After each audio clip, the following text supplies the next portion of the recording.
जब किसी सामान की मांग गिरती है तो उसकी कीमत घटती है, लेकिन रियल एस्टेट सेक्टर में बिल्कुल अलग ट्रेंड देखने को मिला है।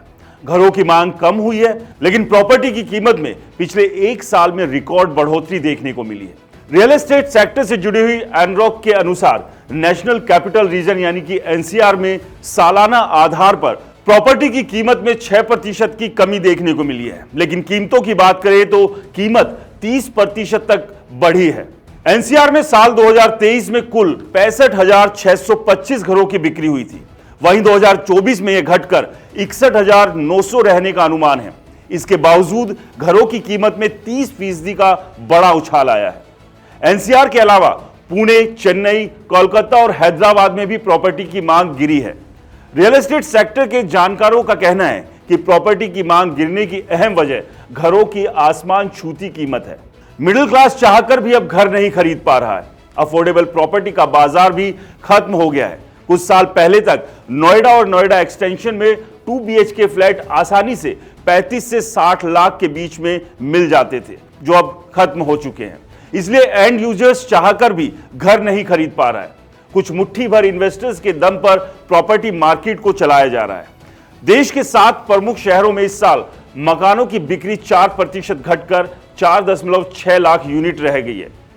वहीं मूल्य के हिसाब से बिक्री 16% बढ़कर 5.68 लाख करोड़ रुपए की होने की संभावना है। रियल एस्टेट सेक्टर की सलाहकार एनरॉक के अनुसार लैंड, लेबर और कंस्ट्रक्शन संबंधित कुछ कच्चे माल की बढ़ती कीमतों के कारण इस साल 7 प्रमुख शहरों में औसत घर की कीमतों में 21% की वृद्धि देखी गई है।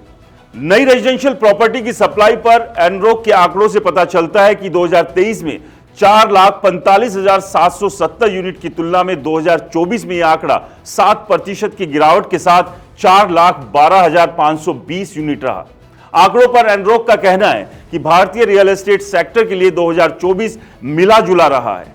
आम और विधानसभा चुनाव के नकारात्मक प्रभाव के अलावा प्रोजेक्ट के अप्रूवल में भी कमी आई, जिससे नए घरों की सप्लाई पर असर पड़ा।